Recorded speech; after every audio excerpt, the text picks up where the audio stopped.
दोस्तों, मेरा नाम है कुमकुम बिनवाल। ऐसा लगता है जैसे सबको ना ऊपर से एकदम सेम टू सेम स्क्रिप्ट मिली है।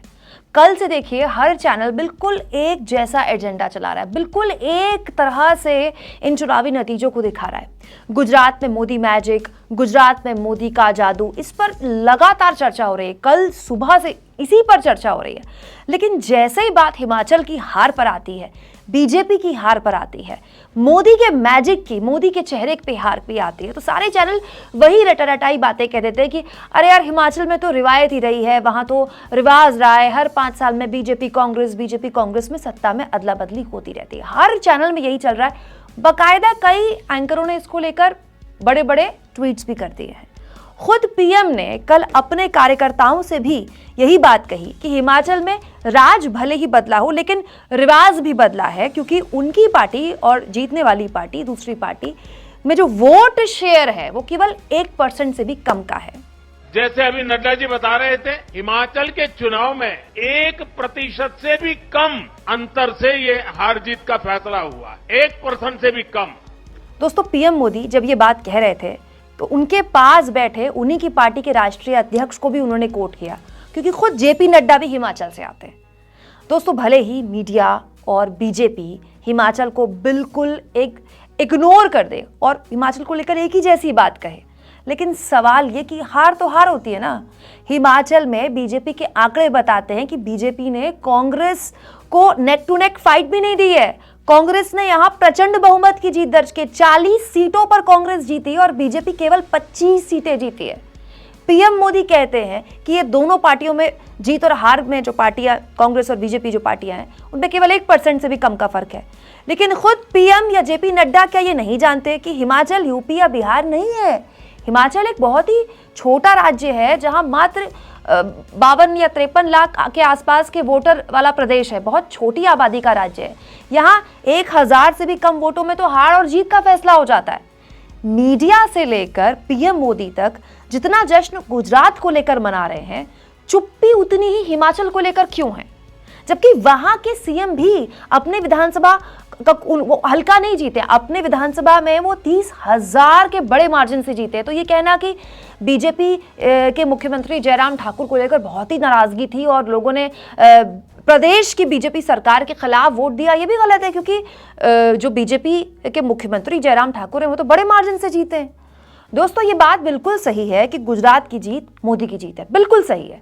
लेकिन बीजेपी और मीडिया इसका जवाब क्यों नहीं दे रही कि हिमाचल की हार फिर क्या मोदी की हार नहीं है?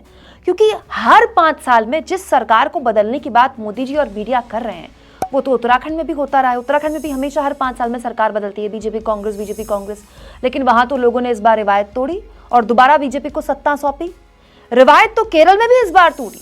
क्यों? क्योंकि वहां की जनता ने भी देखा कि पी विजयन अच्छा काम करें, दोबारा उनको सत्ता सौंपी। वहां की रिवायत भी तो लोगों ने तोड़ी है। तो ये कह देना कि अरे उस राज्य में तो होता ही ये है, गलत है।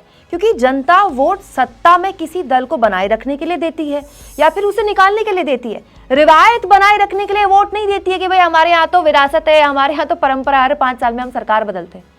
तो सवाल ये कि आखिर बीजेपी और मीडिया हिमाचल में कांग्रेस की जीत और अपनी इतनी बुरी हार को ऐसे क्यों इग्नोर कर रही है? दोस्तों, वजह बहुत साफ है कि हिमाचल में वोट सीधा हिमाचल की जयराम ठाकुर की यानी कि राज्य की बीजेपी सरकार से ज्यादा केंद्र की मोदी सरकार के खिलाफ पड़ा है। क्यों? मैं आपको समझाती हूँ।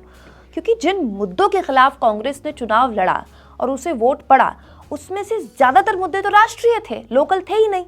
सबसे बड़ा मुद्दा हिमाचल में है गैस सिलेंडर की महंगाई का मुद्दा। आप कहेंगे कुमकुम, गैस सिलेंडर की महंगाई तो हर जगह एक मुद्दा है, यूपी में भी मुद्दा थी, गुजरात में भी मुद्दा थी, हर कोई बाटला की महंगाई की बात कर रहा था। तो हिमाचल कौन सा अलग हो गया? हाँ, अलग है। क्यों? क्योंकि मैदानी इलाके के बनस्पत किसी पहाड़ी राज्य में रसोई गैस किसी भी परिवार में ज्यादा लगती है, खपत ज्यादा होती है। क्यों? क्योंकि मौसम अलग होता है, मौसम थोड़ा ठंडा होता है। तो ऑन एन एवरेज अगर दिल्ली का कोई परिवार है जिसके 5 लोगों का परिवार है, उसमें अगर 2 रसोई गैस लगती है महीने में, तो पहाड़ में उसी परिवार में 2.5 या हो सकता है 3 भी लग जाए, क्योंकि खाना लेट पकता है। मौसम मैदानी इलाकों के बनस्पत यहाँ ठंडा है, ये वजह है। और गैस की महंगाई कोई बीजेपी की हिमाचल सरकार ने तो नहीं बढ़ाई। इसीलिए अगर रसोई गैस की महंगाई के खिलाफ वोट पड़ा तो ये वोट किसके खिलाफ है? सीधा मोदी के खिलाफ क्यों ना माना जाए इसे। दोस्तों, हिमाचल का दूसरा राष्ट्रीय मुद्दा जिसकी वजह से बीजेपी हिमाचल में हारी वो था अग्निपथ योजना। मैं आपको कल से बार बार बता रही हूं कि पहाड़ी राज्य चाहे हिमाचल हो या उत्तराखंड, युवा आबादी के लिए ना सेना में भर्ती एक बहुत बड़ा रोजगार का विकल्प होता है।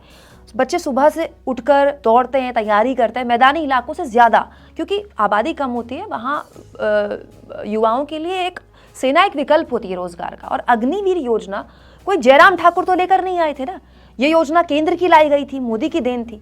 तो इसके खिलाफ भी अगर वोट पड़ा तो ये मोदी के खिलाफ वोट क्यों ना माना जाए। इसके अलावा सेब की पैकिंग में जो जीएसटी लगी या ओल्ड पेंशन स्कीम थी, ये भी सरकार विरोधी बड़े मुद्दे थे ना, जिन्हें वक्त रहते कांग्रेस ने भुनाया। ये सत्ता विरोधी मुद्दे थे जिसे कांग्रेस ने भुनाया, इसलिए वो जीती और सीधे सीधे बीजेपी के हाथ से सत्ता छीनी है कांग्रेस ने। और ये कोई पहली बार नहीं हो रहा है। हिमाचल में तो सत्ता विरोधी लहर पिछले 1 साल से चल रही है। आप देखिए, जब बीजेपी सत्ता में थी 1 साल पहले 3 विधानसभा और 1 लोकसभा का उपचुनाव हारी थी बीजेपी। उस वक्त बीजेपी के सीएम जयराम ठाकुर ने खुद स्वीकार किया था कि हम ओवर कॉन्फिडेंस में हार गए और ये जो हार है ये प्राइस राइज या महंगाई इसकी बहुत बड़ी वजह है। तो महंगाई किसकी देन है? कोई राज्य सरकार की देन होती है क्या महंगाई? दोस्तों, ये बात बिल्कुल 100% सही है कि 27 साल गुजरात में सरकार चलाने के बाद भी जो अप्रत्याशित जीत बीजेपी ने मोदी के नाम पर गुजरात में दर्ज की है, इस पर चर्चा होनी चाहिए कि वाकई ये कितना बड़ा फिनोमेना बनकर उभरे हैं मोदी गुजरात में। लेकिन चर्चा अगर इस बात पर हो रही है तो इस बात पर भी होनी चाहिए कि नेशनल मुद्दों पर लड़े हिमाचल के चुनाव में अगर बीजेपी हारी तो जिम्मेदारी मोदी की क्यों नहीं बनती। हिमाचल में आप जाइए, बड़े बड़े चौराहों पर 370 के पोस्टर लगे हैं, तो 370 कौन लेकर आया और 370 पर वोट नहीं पड़ा तो ये किसकी नाकामी है? दोस्तों, क्या आप जानते हैं मोदी सरकार के मंत्री अनुराग ठाकुर जो पूरे चुनाव प्रचार में बार बार मंचों से भावुक होते रहे और पार्टी के अंदर गुटबाजी की खबरें आती रहीं, खुद उनके लोकसभा क्षेत्र हमीरपुर में बीजेपी 5 की 5 विधानसभा सीटें हार गई। कैसे? जिस राज्य से दुनिया की सबसे बड़ी पार्टी के राष्ट्रीय अध्यक्ष जेपी नड्डा खुद आते हैं, मोदी सरकार के मंत्री खुद आते हैं, वहां बीजेपी इतनी बुरी तरह कैसे हार गई? वहां कांग्रेस ने इतनी भारी जीत कैसे दर्ज कर ली भाई?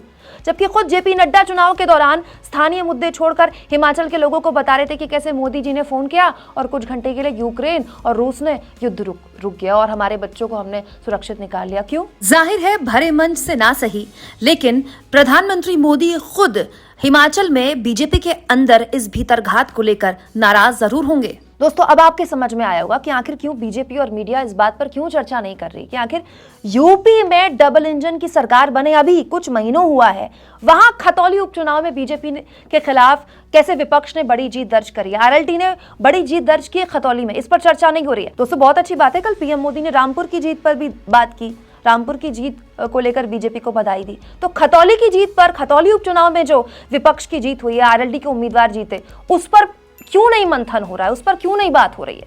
दोस्तों, कल पीएम मोदी ने जिस अंदाज में गुजरात की जीत के बाद कार्यकर्ताओं को संबोधित किया, ऐसा लग रहा था कि वो अपने कार्यकर्ताओं को 2024 के लिए संदेश दे रहे हैं। जाहिर है जो कल मोदी जी ने कहा, अब उनके नेता या कार्यकर्ता उसी गुजरात की जीत को आगे लेकर उसका सेहरा बांधकर 2024 के लिए जनता के बीच जाएंगे। इस सवाल को छुपाते हुए कि आखिर एक जीत के पीछे जो हिमाचल और उपचुनाव की हार है, उस हार की जिम्मेदारी किसके सर बांधी जाए? क्या यह हार ब्रांड मोदी की हार नहीं है, जो राष्ट्रीय फलक पर भले ही मजबूत हो लेकिन एमसीडी या हिमाचल जैसे लोकल चुनाव में उस मजबूती से नहीं चलता है?